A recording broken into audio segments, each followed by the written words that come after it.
Bueno, egunon, dakizuenez, aurrekontuen negoziaketaren azkenengo txampan edo gaude eta nahi ditu apunte batzuk egin, ja atozen orduei begira, nola kokatzen den EH Bildu, aurrekontu negoziaketa hontan eta zer den espero dugun aurrengo ordu eta egunei dagokienez.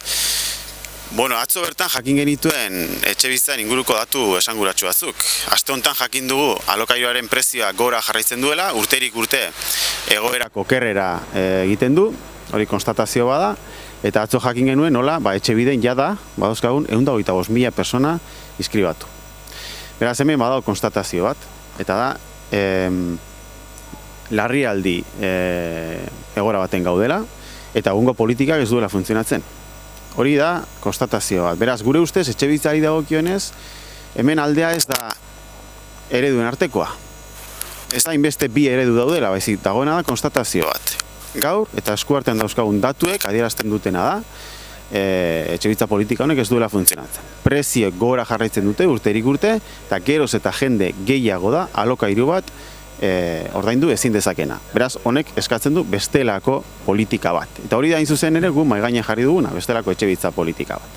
Hori batetik. Bestetik, lanbiarteko gutxieneko soldatari dagokionez. Uste dugu aukera baten aurrean gaudela. Halako akordio politiko bat importantea litzateke. Ez daukagu eskumenik, herri honek ez dauzka eskumenak lanbiarteko gutxieneko soldata bat ezartzeko legez. Hori da daukaguna. Burujabetza falta bat lanbiarteko gutxieneko soldata bat ezartzeko, baina posible da hori egitea akordio interprofesional baten bidez. Eta horretarako akordio politiko batek bidea erraztuko luke.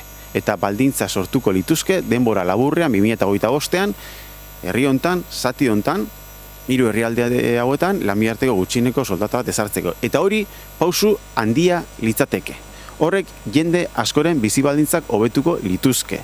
Horrek errenta baxuenak dituzten personen, langileen, bereziki gazten, emakumeen lan eta bizi baldintzak hobetuko lituzke. Eta beraz, uste dugu lehen mailako gai baten aurrean gaudela eta merezi duela hurrengo ordu eta egunetan esploratzea bide hori eta akordio baten aukera.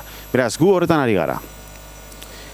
Aurrekontu negoziazio hauetan planteatu ditu gure ustez gizarte kezka importantea direnak.